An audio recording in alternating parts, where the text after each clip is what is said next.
Hi, folks. Tacitus today at your pushback channel, and thank you for joining this audio live stream.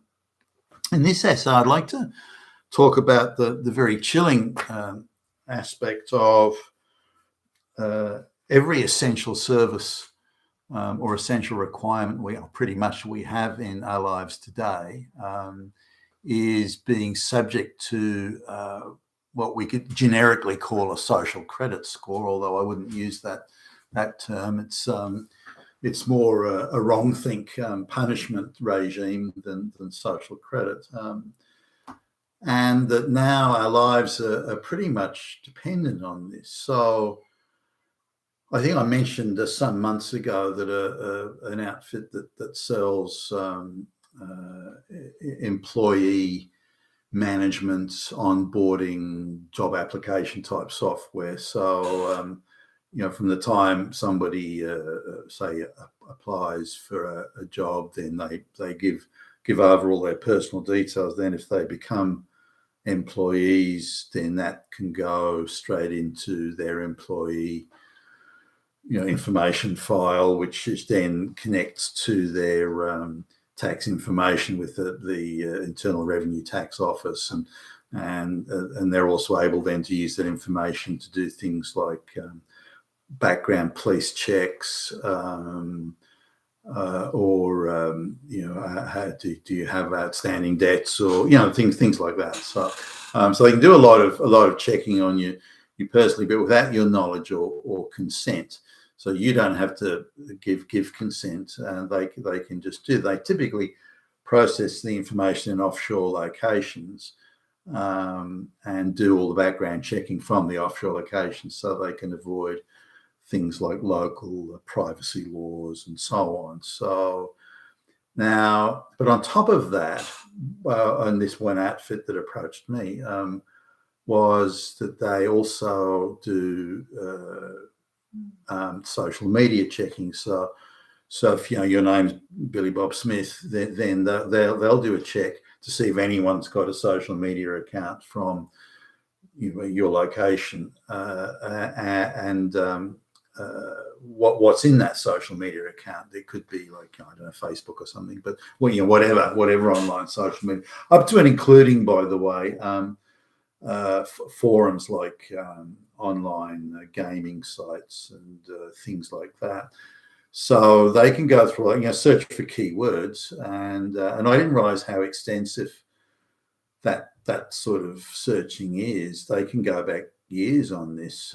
So say you're in your 30s now, for example, they can go back to when you were 14 years old on a gaming site, and you used a word that at the time was irrelevant or innocuous, but today is considered to be offensive to, I don't know, trans people or something. And they can pick that up and say, well, you're a Nazi, we're not going to employ you or give you a job. They don't tell you this, though.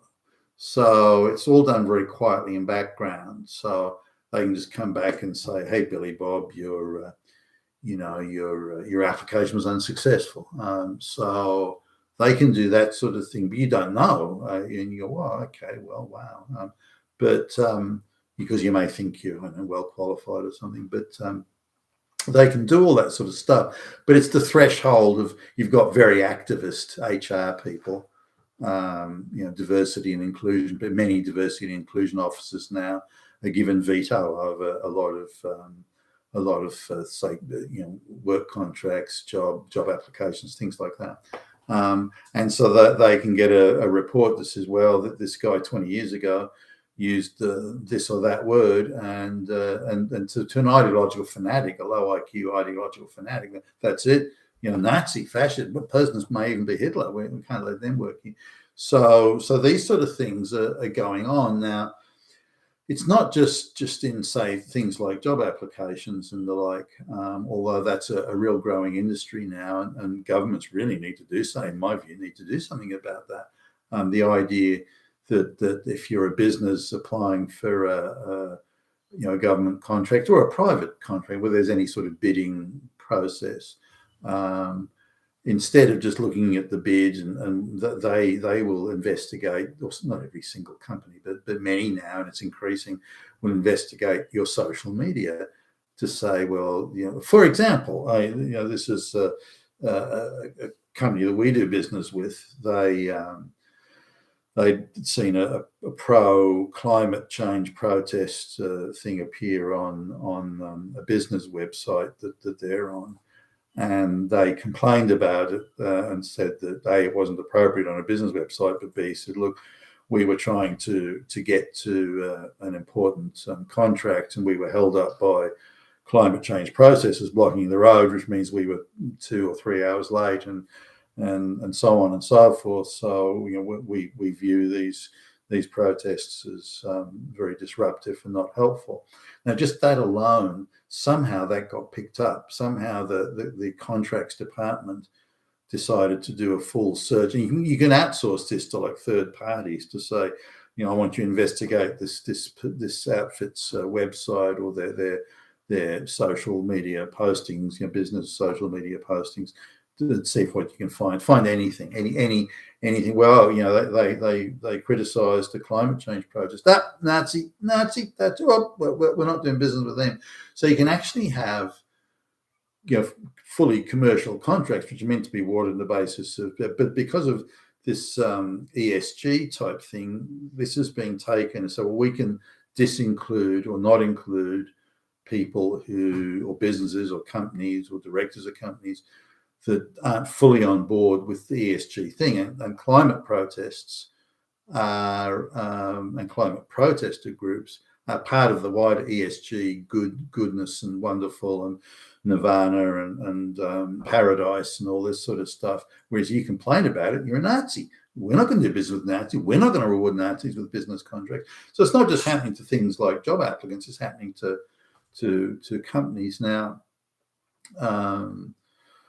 In the business I'm associated with, we're very careful not to put anything that could be deemed as political, but things can change. Things that we don't say are political today, and next year they could be at the epicenter of some new phase of wokeism that word or words now are considered to be fascist, Nazi, Hitler, and So things can change very quickly. So what's innocuous today can be, in globalist defined propaganda terms, criminal tomorrow. So you have to be very careful. But the point I'm making here is that this sort of background checking or going on, that there's something that's not criminal. You've committed no crime. You've actually broken no law.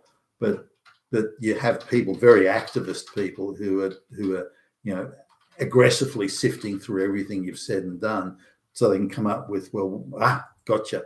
You said climate change protests are bad. Gotcha. You're a Nazi. Fuck you. And so it's a way of making sure that money only flows to super pro-globalist organisations or people. So if you've made, and you look at the profiles, if you've made postings on social media about that you hate white people and white people are evil and white people are all Hitler and and so on and so forth, the most hateful things about straight white people, the diversity, equity, inclusion of the activists in the HR department, there's nothing wrong with that. That's fine. That's okay. But it's only if you don't go along with that. So you're being, people are being, today are being denied, bids and contracts with large organisations, particularly the ones that rely on government funding and government contracts in back-to-back terms, and also people that may say apply for a job in a large bureaucratic organisation that's got a large HR department. They're probably outsourcing a full scrutiny of your social media posts.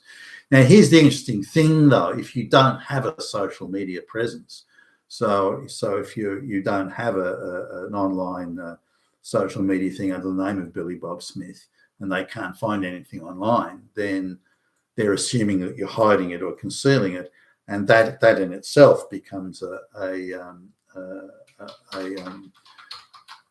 well, it's officially negative to say that you don't get the job, or you don't get have the winning tender or bid or any other transaction of that nature. So So this is a fairly scary thing. They can just make these arbitrary assumptions. Well, if we can't find your online information, it must prove that you're a Nazi, therefore, and then they'll act on that. It's not that they suspect, or they'll talk to you about it or discuss something. They will act on that, and that's the scary thing there.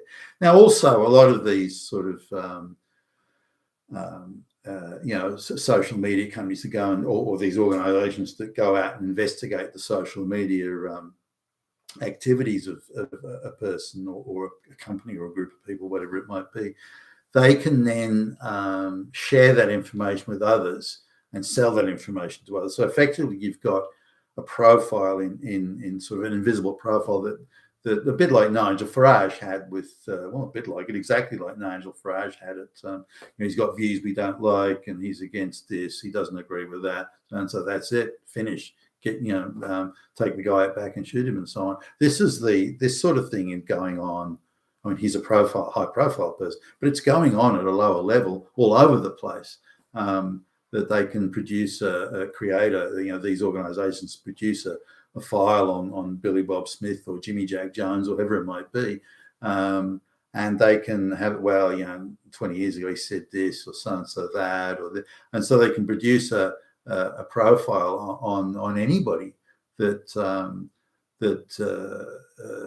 says that you're a Nazi or draws that extrapolation. Well, he didn't agree with the climate change propaganda or COVID lockdown. Nazi, that's it. And again, you can say the most hateful things about white people, straight people, Christians, and so, but that's all right. That's acceptable. That shows you the absurdity of it. That it's ideological fanaticism at its most extreme. Now, it's not only happening in those areas, and again, bank accounts, and I'll use the Nigel Farage and the United Kingdom example to that, but there are numerous people being denied, say, fundraising on PayPal or any online forum. And so, well, you actually don't agree with the globalist position, so we're not going to allow you to fundraise. But if you've gone and murdered a few white people and Christians and so on, and you're in maybe a bit of trouble with law enforcement for that, you're allowed to fundraise. That's okay, because that's a good cause, because you're fighting Nazis. And this is the insanity of the world that we're in today. And I particularly wanted to highlight these goings on because it's creeping into more and more things, whether it be government services and so on, that your social media activity is being monitored by police, but whereas the police can't be bothered to go and deal with real criminality. If you misgender a transgender person, you can have the police knocking on your door, and you may possibly have to go through the legal system and go to courts and so on.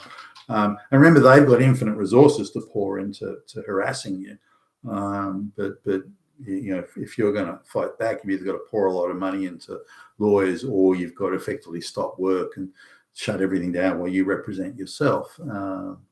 Now, someone with some legal experience like myself can do that, but most people don't. They're going to be steamrolled by that sort of stuff, and the process itself is part of the punishment. So I just ponder this that. Whether it be banking services, whether it be job applications or business operation or a whole range of things now, is subject to having your social media activity scrutinized.